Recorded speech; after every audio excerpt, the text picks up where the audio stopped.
So today's message, we're gonna talk about reverence versus reference. Ano po? Versus sila, pero hindi naman parehong masama yan. Bigyan ko lang kayo ng konting prelude po. Kasi, pag sinabi natin reverence, sa mabilisang kahulugan ay parang kabananan. Ano po? At yung tinatawag na reference, ito yung mga bagay na meron tayo. Sino may mga reference dyan? Ano ba yung reference? Halimbawa, may mga reference, Bible references verses ka ba? May mga references ka ba ng mga lugar na pwedeng mapuntahan? May mga references ka ba ng character ng mga tao dito sa loob? Magsabi may mga bagay na limit ka, na ipon mo, na nandyan sa sayo. Di ba? So even Bible are giving us a lot of references. Ngayon, ang extreme lang dito, baka nasosobrahan naman din tayo sa mga Bible references na hindi naman natin na-apply, kundi kabisado lang natin. No? Kaya mangyayari sa atin, ay pwedeng sumasamba, pwedeng nakikisa nang walang puso. So, parang katulad ng mga taga-Epeso, ano po, alam nilang lahat, no? Pero nawala na yung kanilang unang pag-ibig. Kaya katulad din yan ng mga tinatawag na Pariseo, Sadduceo, na alam nila yung law. They have a lot of biblical references, the Pentateuch, talagang report sa kanila, na-memorize. Pero nung dumating na yung biyaya sa kanila, si Jesus mismo ay na-reject nila.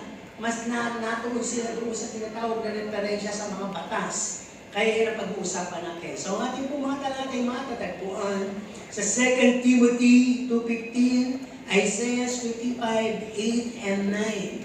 Ating pong basahin ng 2 Timothy. At sabi, pag sumikapan mong humarap na subok sa Diyos, manggagawang walang anumang ikahiya na gumagamit na matuwid ng salita ng katotohanan. So, ibig sabihin manggagawa tayo lahat. Manggagawa ng Diyos sapagkat entitled tayong gumawa para sa Diyos. Ano po? Isaiah 55:8 and 9. Sapagkat ang aking mga pag-iisip ay hindi ninyo mga pag-iisip, o ang inyong mga lakad ay aking mga lakad, sabi ng Panginoon. Ayan, sapagkat kung paano ang langit ay lalong mataas kaysa sa lupa, gayon ang aking mga lakad ay lalong mataas kaysa inyong mga lakad, at ang aking mga pag-iisip kaysa inyong mga pag-iisip. Bigyan natin ng konting kahulugan. Sabi reverence. No, sabi dito, it's a high esteem, high regard, great respect, acclamation, admiration, appreciation, favor, recognition, worship, awe, adoration, honor, praise, affection, and love. So kung tatalogin natin ng mga bilisan, mataas na pagtangkilik, pagbati, respeto, paghanga, pagtanggap, tinatani, pagkilala, pagsamba, paglipod, pagpaparangal, at pagpupuri na mayroong halong pag-ibig. Yun yung reverence. Yung reference naman, it says here, sabi, a book of passage, a source, a footnote, bibliography, information source, good word, credentials, character of an individual or of an author.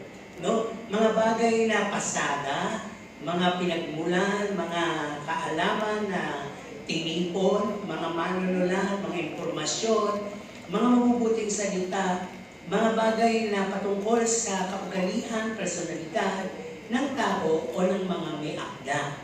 No? So sa iyo ay minsan may libro at nakikita po natin doon sa referensya. No? Yung lahat ng mga bagay na contribution na kung paano nabuo yung libro. So sabi nga, reverence pertains to the things we must be giving unto God. Pagka narinig natin yung word na reverence, ito yung patungkol sa mga bagay na ibinibigay natin, iniuuko natin sa Diyos. Pag sinabi naman natin reverence, our collective information we've heard. Mga bagay na narinig, natutunan, nabasa, napanood, na ina-apply natin. No? Pwede sa tao o pwede rin sa Diyos. Katulad ng Bible, yung ating number 1, halimbawa yung Bible ay collective references na tinipon, ano po, written together ng iba't ibang mga tao ng Diyos sa iba't ibang pagkakataon, panahon, iba't ibang personalidad sila, They have different walks of life.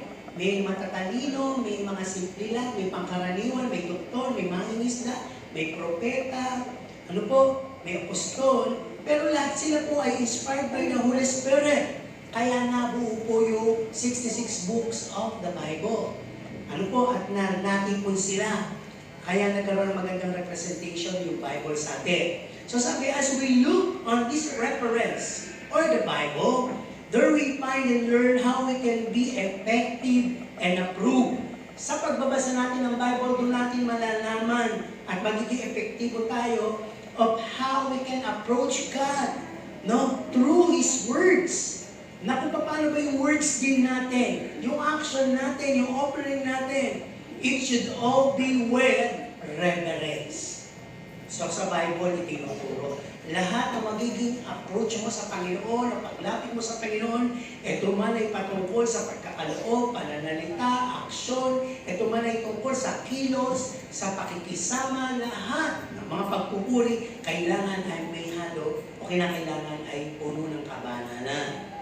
Ngayon, pasok natin ito. Sabi nga dito, now that you are living in the last days, ano ba yung inaasahan natin ngayong muling araw? Ano bang napapansin nyo na nakasulat sa Bible ang nangyayari o naihula sa Bible na nangyayari sa huling araw ngayon? Yun, sa isang mabilis na pananaw, ang gulo ng mundo.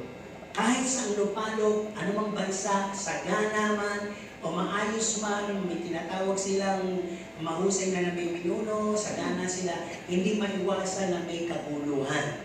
Nadulot ng mga pagre-rebelyon, dulot ng kasalanan, kung hindi man tungkol doon, dulot ng tinatawag na yung mga natural na na mga tinatawag na salot, no, katulad ng lindol, no? Katulad nung kailan na pangyayari na mga malalakihang sulong sa iba't ibang lupalop ng mga bansa. No, kung lahat po yung nagdudulot ng tinatawag na gutom, mga salot, mga kahirapan, mga kapanglawan sa buhay ng tao. Kaya kung titignan po natin, sabi mo kanina, ito yung naihula, that the world would become more evil. Magiging napakasama ng mundo. No, ang sabi, everything is being tried. Everything is being approved. No limit, no hesitation, and all are unstoppable. Kaya nagiging evil na siyang mundo natin ngayon. Ang sabi, lahat, huwag naman magagalit ang kabataan. Kasi kayo yung mga adventurero, di mo ba? Yung medyo matatanda, sawa na hindi na nila susubukan. Pero pag bata ka, hindi na matatawag na may curiosity. Talagang outrageous na, hindi na because of curiosity, because of being outrageous. Yung pagiging mapusok natin, ay talagang gusto natin subukan ang lahat. Gusto natin, sapagkat approve na ang lahat. Pwede na, wala nang limitasyon, wala nang hesitation, wala nang bugsakuan. Dati may mga tinatawag pa na, ang tawag dito, yung oras ng pag-uwi, may curfew.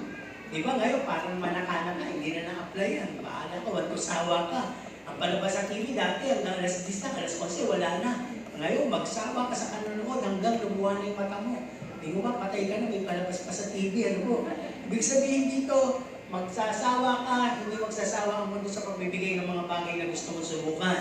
At sabi dito, lahat ng bagay na yun, it's very influential and encouraging to try. Ay, kami nga naman tatanda, parang minsan gusto ko rin subukan, di ba?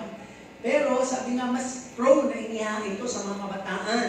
And many churches, ito na ang pasok na tayo, kahit nga ang iglesia na yun, no? Church people, even their pastors are adaptive to it, bringing the world in. Ayan.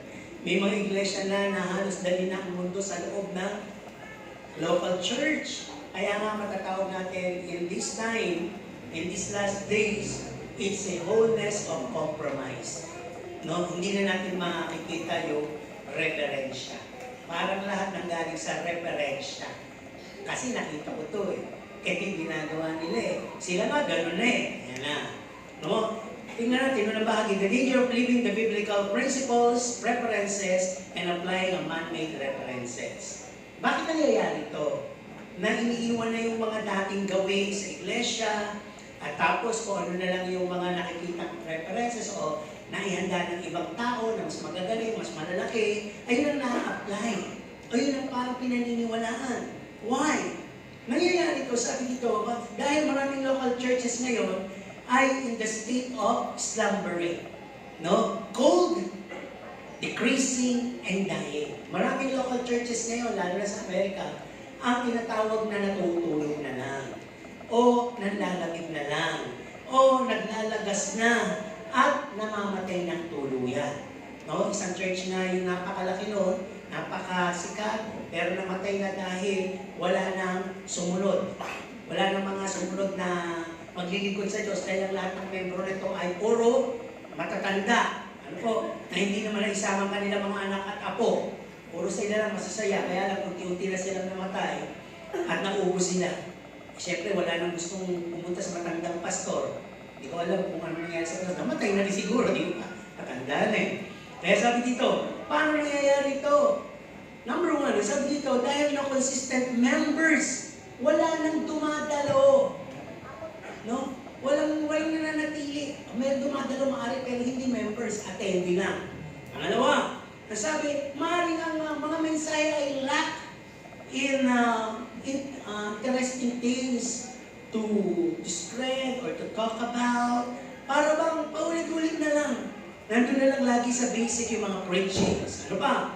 Poor, low level of teachings. Wala na rin mga workers, less teachers. Wala na. Ano ba? Mangyayari, no revival, no fasting, no commitment. Walang mga gustong gumawa nito. Nag-aalok ang iglesia, walang gusto mag-participate. Ano pa? Hindi organized. Mula doon sa pastor, down doon sa mga workers, wala, kanya-kanya sila. Walang gustong magkaroon ng commitment. May i-assign, magkakaroon pa minsan ng mga tinatawag na panunggitan, inggitan, hanggang sa wala nang umawak, wala nang gustong makiisa. At ang sabi kaya nangyayari dito, sometimes sa church, kapag ito'y pag-aali ng isang napakayaman na tao, siya yung nasusunod.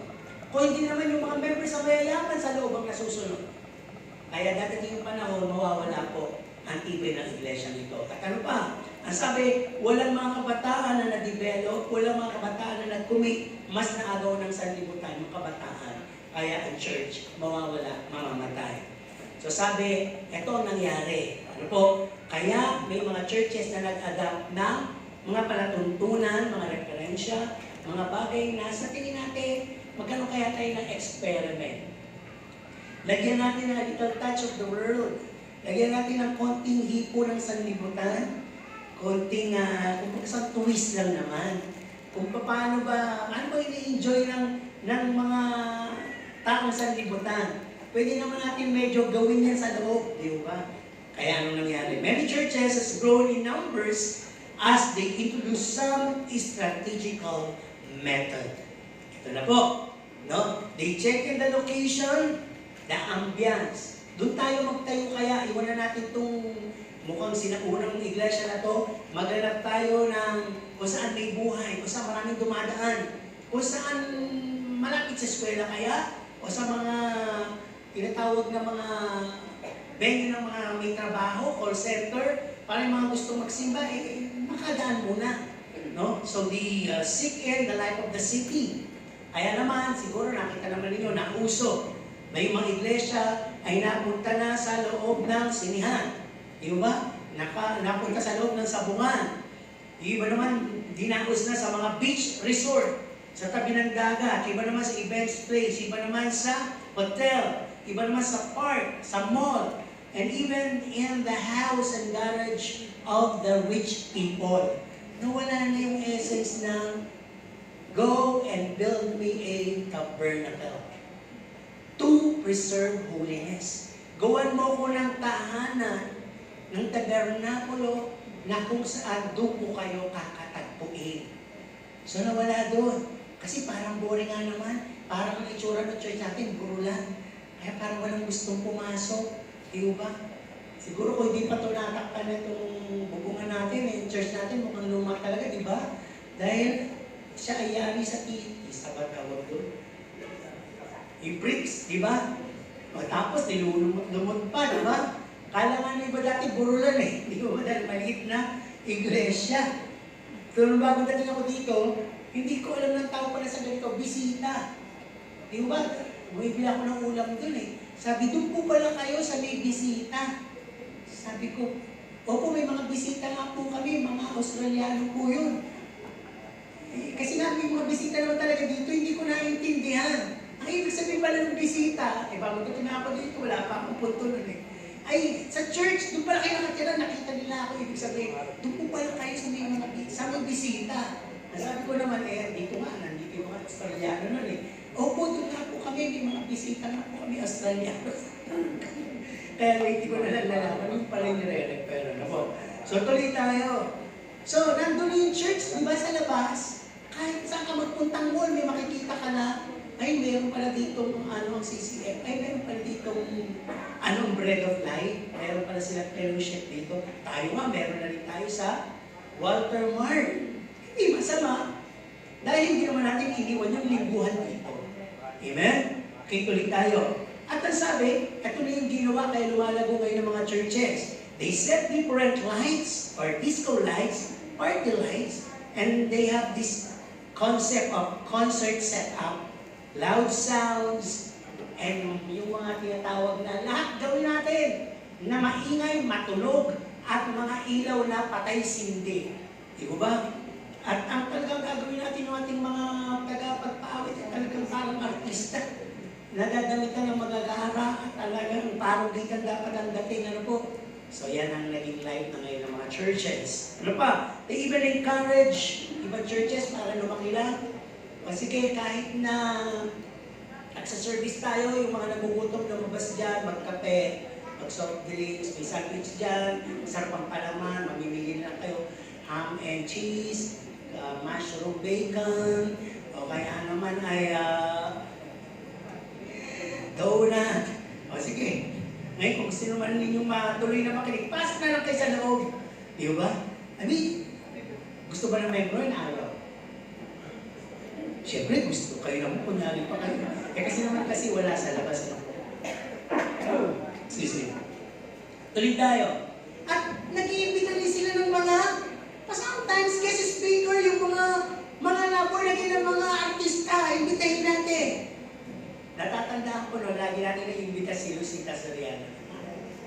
So, hindi na kilala ng mga batay, matanda artista na kasi yun.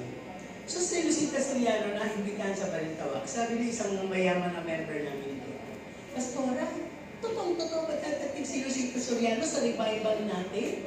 Sabi, opo.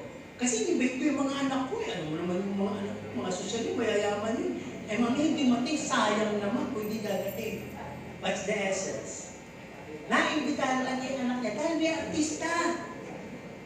Hindi talaga sa presensya ng Diyos. Di ba?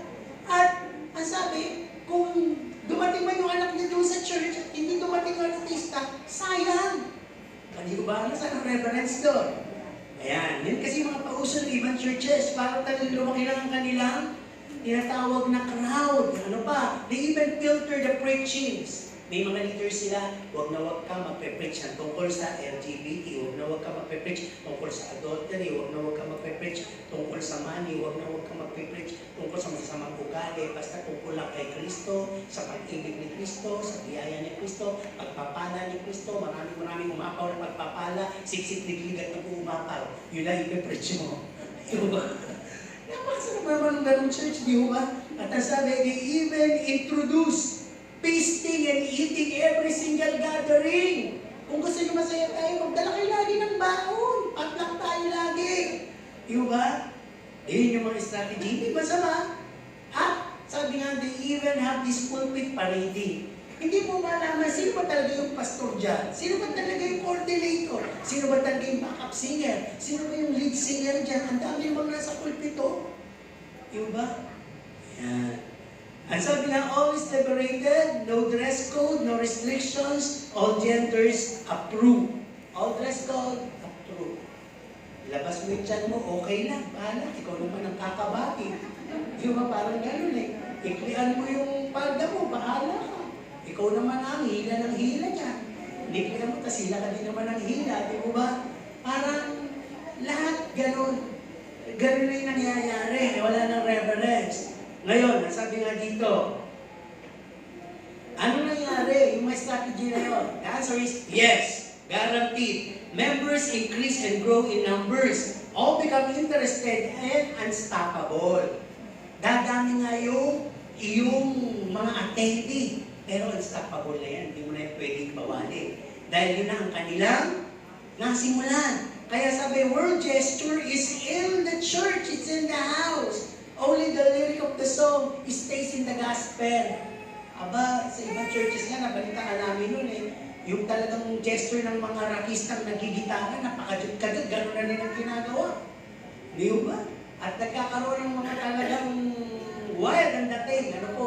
Mga ilaw, mga buhok, at talagang yung sigawan nandoon. At kung makikita din po natin, even the pastors and workers living and feeling like a star.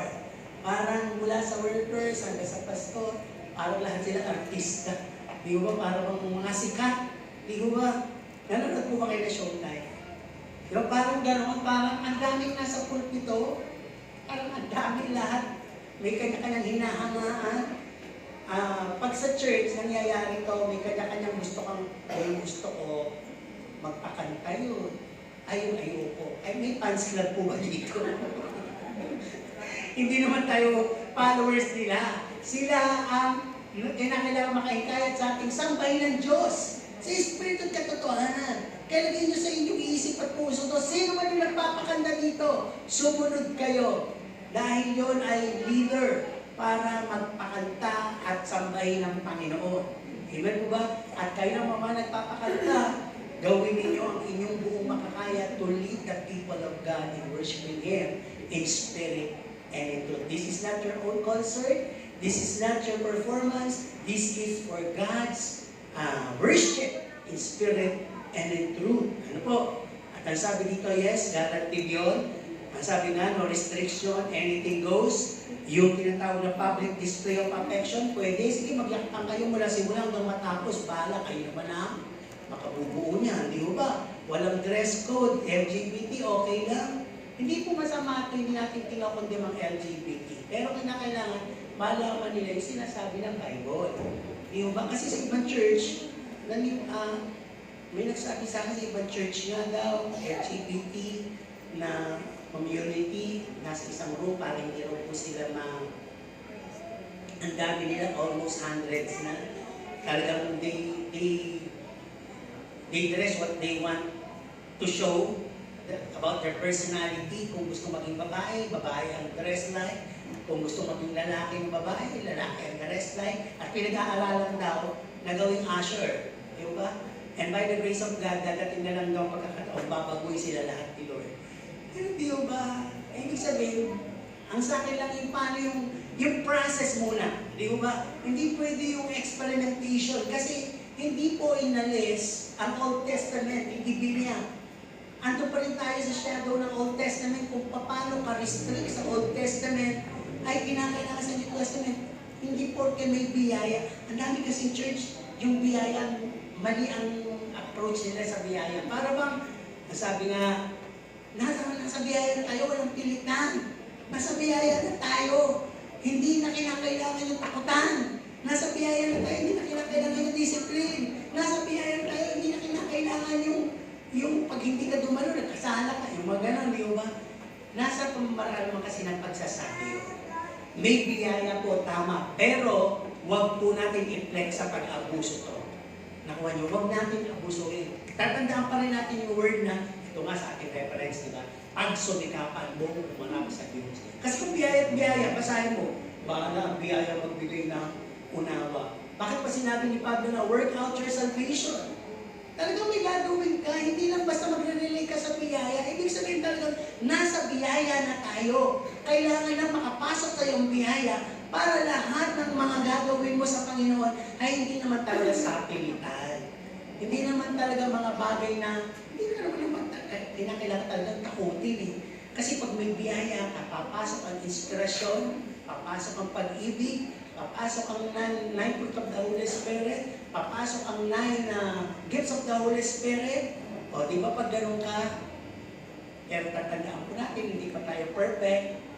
Dahil sabi pa rin sa Philippians 1 verse 6, He who began a good work in you will be able to complete it. May mga pagkakamali, may mga pagkakataon na may mga downfall ka. Pero sabi nga, pag nadadapa ka, natututo kang tumayo at natututo kang mag-ingat.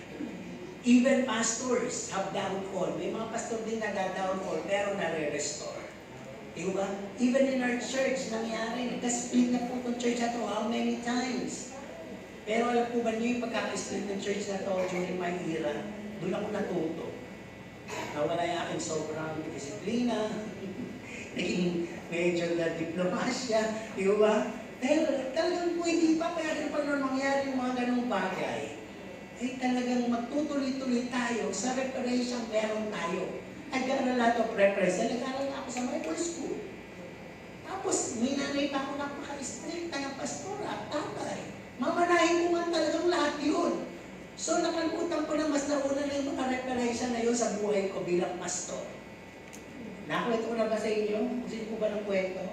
O tatagal pa? Sino gusto wala ng kwento mabilisan? Pero tatagal pa rin yun. Kwento ko lang.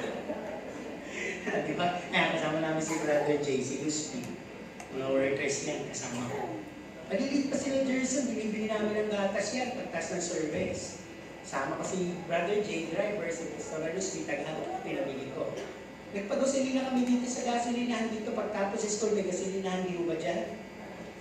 Nakita yung Bible. Alam niyo na po ba itong storya ko? Sabi, uy, may Bible, mga born again sila. Mga born again kami! Mga born again nga kami. Tapos sabi nila, saan po kayo umatin? Pero sabi namin, kayo ba? Mga born again ba kayo? Saan kayo umatin? Hindi nga po kami umatin dahil may pasok eh. Sa kanlayo ko na inaatin namin eh. Sabi gano'n. Eh, kayo po ba saan umatin? Sabi namin, dito na lang kayo umatin dito sa may kabila, sa Hosanna. Ayun, sabi nila. Ha? Sa Hosanna? Naku, ayun ko nga doon. Napakatapang ng pastor doon. Makasulit daw. Halimaw. Sabi ko, ano? Yung pastor doon, ang bait-bait kaya. Naku, hindi! Gusto ko din, hoy, ako yung pastor doon. Ako din yan. Dahil nga sa mga reference. So, naging reference na nga ng mga taong labas yan. Di mo ba? Kahit medyo mabait na ako ngayon, yung pa rin yung reference nila. At alam ko hindi ng reference niya. Di mo ba? Siguro hanggang ngayon, hindi pa rin yung makalimutan yung mga. Balik tayo dito.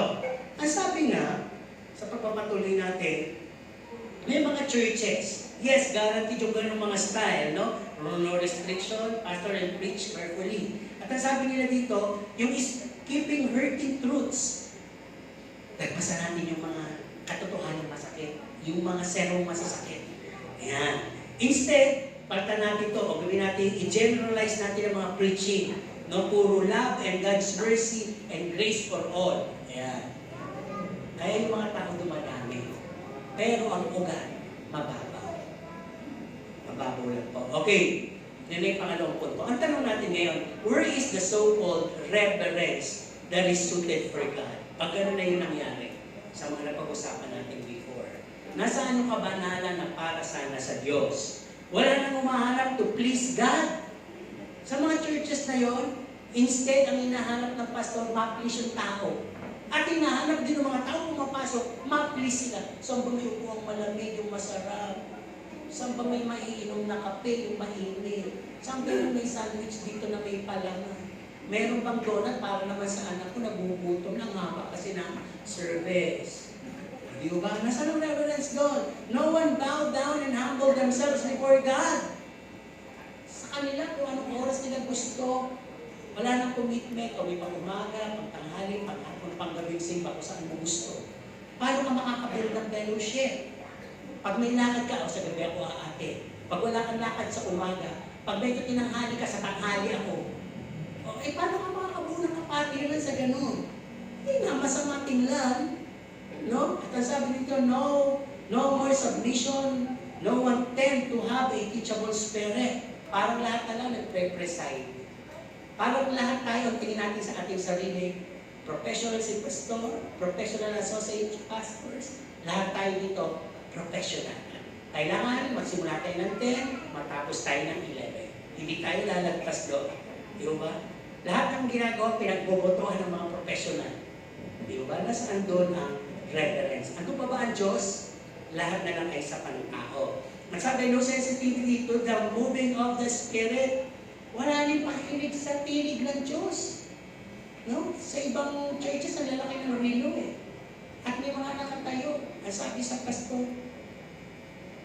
mahaba na. Buti dito, walang tumatayo. Tumitingin lang sa relo. Pasensya kayo, yung relo ko, yung sa 9:30. Kanina pa pala 9:30. Eh, pag tinignan ko to, pagdating ko, 9:30 pa lang pala. Tingnan natin ngayon. Masabi, no one asks for anointing. Kasi sino na lang mahila natin? Hindi yata makakarating yung baka. Hinahin mo yung magaling kumanta yun eh. Nanalo yung sa ano eh, patimpalak. Diba? Kahit sino na lang pwedeng tumayo. No? Sabi, God is no longer the center of worship. God, the glory has been taken from God. Pag gano'n lang nangyari, galing-galing na lang, sino-sino na lang, at yung mga tinayo na yun, ay talagang sobrang bilib na sa sarili, doon na po nakukuha at nananakaw mo ano ba natin para sa Diyos. Ano pa? Ang sabi dito, no more segregation, preparation, sanctification, and purification. Anything goes. Wala pa po yung gagawa ng ano eh. Wala pa po yung gagawa ng Santa Cenas eh. Tanghali na po. Still pa available dyan. Si Mang Johnny po. Ano pa ginagawa? Nagka-janitorial works pa po eh. Tawagin mo, pagawa mo. Ang ibig ko sabihin. Diba? Pag wala na po yung preparation, segregation, kaya tayo inaayos dito lahat, kaya tayo ina-assign for us to pray for that ministry. Diba? At kaya din kayo nandyan mga prayer warrior to pray. Diba? Kasi hindi lahat dumating dito ay ayos. May dumating na hangover. May dumating na pagod. May dumating naman na sobrang excited. Kasi bilangkat sila mamaya. Diba? Kaya gising pa rin. No? At bibihira lang yung dumating na talagang ang purpose ay ano? Para sa ating, sa kalwalatian ng ating Panginoon. Ngayon, post tayo. Bakit ka nandito? Anong purpose? Diba? Ayun, worship God. Sabi naman iba, gaya-gaya. Second devotion. Ako'y inuubuan po. Pero salamat sa kagalingan sa Panginoon. Sabi nga dito, the more ako inuubo, nawala naman yung mouse ko. Wow, diba? Tuloy tayo dito. Sabi, activities are all from the leader's head knowledge. Lahat na lang ng activity dito, may narinig niya akong pastor sabing gano'n. Hindi na uso yung gano'n sa mga pastor. Hindi na uso yung mga gano'n. Hindi na uso yung midweeks. Kailangan online na lang. Hindi na rin uso yung envelope. Dapat Gcash na lang. Hindi na uso yung ganito. Dapat lahat. Kasi nasa technology tayo eh. At dadating ang panahon, hindi na uso ang pumunta sa local church. Diba? Eh, paano pa yung sinabi doon sa Bible? Diba, paano natin madadama yung reverence? May bibigay yung reverence sa Panginoon kung wala na yung mga bagay na yun. Paano mo mapapakita? Na ibubukod mo yun, talagang yung attitude mo, dapat cheerful giving, di ba? Eh, ang nasa isip mo eh yung, ano yung number ko sa Gcash? Ano ba yung number ni Pastor? Ano nga ba yung number? Ay, magpapakasin pa ba ako? Magpapakasin ako. Nainis ka na tuloy. At sa pagbibigay mo na, tuloy nangyari. Na-Gcash ka eh, di ba? Tuloy na dito. Sabi nga, lahat na lang, no, ng mga bagay ay puro copycat sa labas. Doon sa church na yun, ang galing. Yung pastor na yun, ang galing. Yung mga palatuntunan nila, ang galing. Gawin kaya natin yun. Ayan. Di ba pag ganito wala ng revelation sa Panginoon? Pag ganito wala ng vision sa Panginoon ng leader. Pag ganito, puro na lang referensya ng mga napupulot mo, nababalitaan mo, napapanood mo, nakikita mo, kaya ikaw ay gaya-gaya na lang, tumaya. Most introduced activities are copycat from the youth churches. Ayun, sabi ko na. At last dito, sabi, where is the so-called reverence? God has been treated as the same level with man. No more holy fear. Asahan mo, wala na ba na pagkatakot? Di wala na rin wisdom and knowledge. Anything happens and anything goes as well. Kaya ang worship, ang fellowship, faith, null and void. Hindi po siya nakalugod sa Panginoon. Hindi matatawag ng Panginoon. Ganyan ba katawan ko? Hindi ko katawan niya. Tandaan niyo po, hanggang nagsasama-sama tayo dito, nakikita sa local church, atin pong pinagtitibay at binubuo ang katawan ni Kristo. Bakit gusto natin i-dissolve sa online? Hindi naman yun ang nakalagay doon sa ating reference sa Bible. Di ba? Pero may mga nagpapauso na po noon. At ang sabi nila, hindi natin kailangan pilitin ng tao tungkol sa tithes. Ngayon, ang pastor pwede na maghanap buhay. O di ba? At yung mga members ng pastor ay naghahanap buhay, okay lang sa kanila yung naghahanap buhay din ng pastor. Pero pagka members ay alam ang salita ng Diyos, sabi nga nung mga lumapit sa akin, Pastor, pwede ba kami makasit-in dyan uli? Taga dito sila dati. Sabi ko, bakit? Ayaw na namin sa pastor namin. Eh, mag-aaral doon na abugas siya. Di mo pa, paano ba yung pastor, tas mag-aabogado? Serving to master pa ngayon siya. Di ba dapat pagka talaga may naalagaan ka, focus ka na lang doon? Di ba? Kasi nga, yun ang naririnig na sinasabi ng ibang mga pastor, base sa kanilang karanasan. Pwede naman pala yung ganun eh. No? Pinagpapala ka ng Diyos, katawang hinahawakan mo, pero kinakailangan may effort ka ng pagpalay ka ng todo rin ng Panginoon. Di ba? Basta hindi mo nakakalimutan na magbigay ng magandang sermon at pag-aalaga. Hindi mo pwede i-compromise yun. Hindi natin pwedeng tanggalin at murahin yung let's serve two masters. Pero ibang pastor, ini-skip na yan. Masisisiba natin kung ba't ang daming followers nila. Alam niyo kung bakit? Wala kasing nagbabasa ng Bible. Ando na lang sa naririnig, kuro-kuro. Sabi ng pastor, pastor, ang taas ng pagkilala. Kaya pag sinabi ng pastor, lahat na sinabi ng pastor, tama. Para hindi kayo mailigaw ng pastor na magbasa kayo ng Bible. Pag nagbabasa kayo ng Bible, ang sasabihin nyo lang sa nagsisermon yung pastor, kahit masakit, Amen. Kasi nabasa nyo sa Bible yun. Pero pag hindi nyo nababasa sa Bible, ang mga sinisermon sa inyo, maaaring nagagalit kayo, tatatamaan kayo. Hindi kasi kayo nagbabasa ng Bible. Sino nagbabasa ng Bible? Ilan ba yung narinig nyo? Parang 5 lang ano po. Ulitin ko ha. Sino yung nagbabasa ng Bible? Kailangan talaga malakas ano po para lumakas na yung boses. 10 na. Sino yung nagbabasa at nag-aaral ng Bible? Okay, 11. Oh, bakit? Sino? Magkakarinig ko eh. Hindi ako judgmental, hindi ko naman alam kung sino. Di ba, di-include yung sarili nyo sa 11. Taas ang kamay ng 11. Yung hindi mo pagtaas. Sabi nila, parang pagtataas, pastor, ay kauna na siya. O gaya-gaya, ayoko nga. Tuloy tayo dito. Alam nyo kasi may mga ganitong bagay, ha? Some relevant examples, collective references. Sa aming church, hindi dito yun, ha? Maraming nagsasabi ko, sa aming church or sa ibang church nga. Ano kayo mga sinasabi? Ganito kasi sinasabi nila. Pag narinig nyo to at kinuha yung reference, ay kawawa kayo. Sabi, sa aming church o sa ibang church nga, maikli lang ang oras ng pananambahan. Nakarinig na po ba kayo niyan? Ayan na, iniipin nyo talaga. Kaya galit kayo pag mahabang pananambahan natin. Pag gano'n, nasa referensya kayo, wala kayo sa referensya. Pangalawa, sa aming church, sa ibang church na, walang tayo sa offering mo. Offering ka lang bahala ka sa buhay mo. Kahit di ka mag-offering, pwede dun. Sa aming church, sa ibang church, di ka tatamaan ng salita ng Diyos. Iniiwasan nga ng pastor na may tamaan eh. Di ba? Diba? Sa aming church, o sa ibang church nga, wala nang speaking in tongues sa altar calling. Ang patagal pa yun. Diba? Sa aming church, o sa ibang church, walang pakialaman, kaya walang away.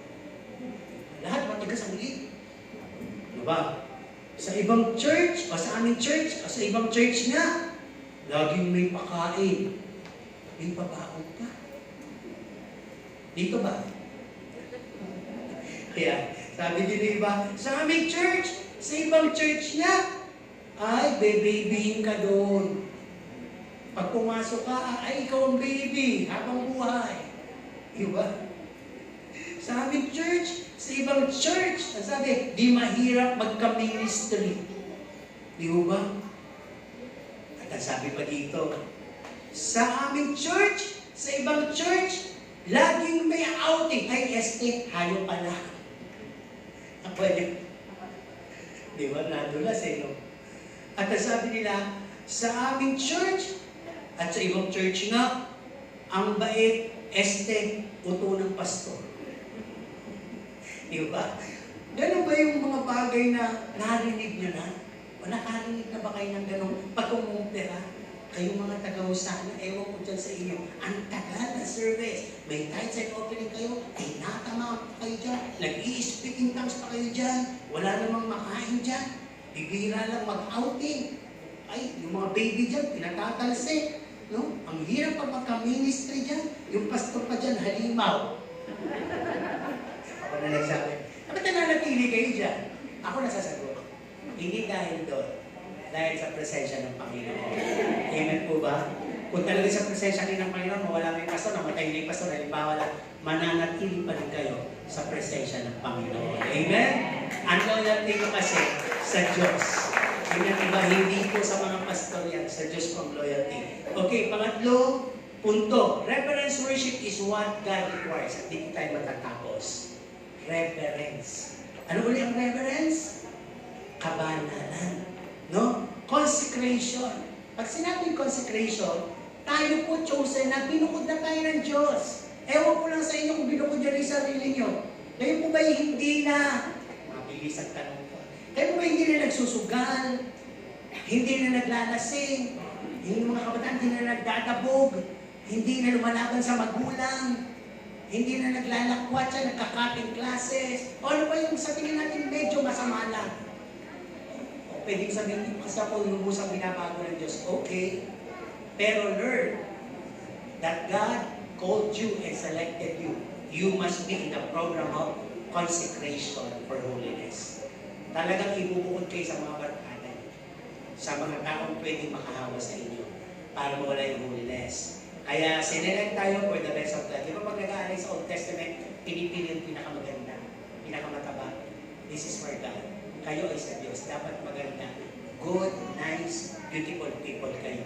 Dahil nahain nyo sa inyo sa Panginoon. Pangalawa, reverence worship is full of sacrifices. Sa ibang churches, o dito sa churches kasi natin, napakaraming sakripisyo. Ano yung mga sakripisyo natin dito? Yun ang mahaba ang service. At hindi lang mahaba ng service. Ang haba ng sermon, aantukin ka talaga. Sakripisyo mo talagang bumulat ng ganyan. At talagang duling ka na, nakadulat ka pa. Talagang dito lang ako nakakita ng ganyan. Pwede na dito gawing perya, makakita ka ng banlag na gising, duling na gising, di ba? Talagang kasi, at kala mo galit kasi nagmumulagat eh, di ba?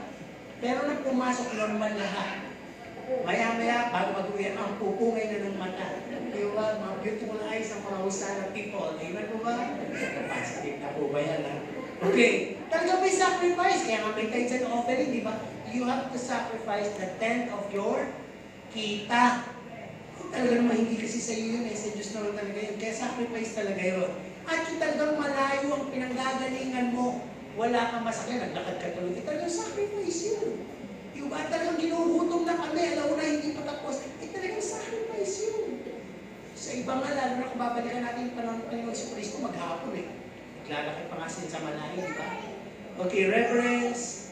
Also, worship is what requires is faith. Ang sabi dito, all you do for worship is you do it for God and not for your pastor, church, and staff. Lahat ng ginagawa natin dito. Akala niyo ba lahat ito para pakita natin kay pastor? Pakita natin masipag tayo, pakita natin bibigay tayo, pakita natin marami tayo. Hindi po. Kahit ako kasama doon, gumagawa din ako. Kailangan may attendance din ako. Kailangan nagbibigay din ako. Kailangan nakikipagkaisa din ako. Kasama ako doon. Kaya lang ako lang inaatasan ng paliwanag ng salita ng Diyos. I do not exempt myself. So me myself also have to be the first to demonstrate what faith is. Kahit may sakit, kailangan tumayo ka. Kahit may problema, kailangan tumayo ka. Kahit may pag-uusig, kailangan manatili ka. Di ho ba? Kailangan tayong lahat may faith, hindi lang yung pinaka-leader. From the leader down to the members, huwag po tayo mag-wavering sa ating faith. At ano pa? Sabi dito, reverence worship is what God requires. Kailangan may obeying of His command. Sa pagsunod sa salita ng Diyos, sino magsasabi nakasunod na siya? Isa pa lang, hindi pa sa tagal ng church na isa pa lang. Ba't naman kayo nandito? Ano ba kayo? Nanonood yan. O hindi lang nyo na-catch up yung aking tanong. Okay, tanongin natin ulit ha. Hindi natin pagkakataon. Sino eto, hindi na. Kung nakaupo kayo dyan, nakasunod kayo. Kung nagbibigay kayo, nakasunod kayo. Kung umiibig kayo, nakasunod kayo. Kung kumakamay kayo, nagtatanong kayo ng pangalan ng mga members, nakasunod kayo. Nasa Bible kasi lahat yun eh. Tatanungin ko, sigurado na. Sino dito nakasunod na sa mga utos ng Diyos? Alam mo, talaga kailangan si Pastor, pagpapaliwanagin pang mabuti. Nawa? Kaya lang ito lang. Di ba sabi, tinalaki natin yung pagsunod, may sumusunod ng galit, at may sumusunod ng napipilitan, at may sumusunod ng wala sa puso, at may makasunod na. Ang dami palang ugali ng pagsunod. Kaya ang motivation dito, kung susunod ka sa salita ng Diyos, o sa mga utos niya, no compromise. Alisin yung mga bagay na yun. Dapat ay wholehearted, diligently, and faithfully. Ito, tatalakay ito. Siyempre kung nagbubukas ang tithes and envelope, meron dito makasuksok na. Alam niyo.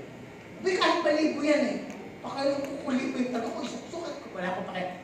Libo ito, pastor ha? Meron naman nagsusuksok na maganda. Itlog, bago at mabango. Meron naman amoy palengke. Amoy tilapiyang gumagalaw. Dahil pagdukot mo, tatalon pa yun, di ba? Doon lang nakikita diligent. At meron namang nagsusuksok dahil maliit, sulok na sulok.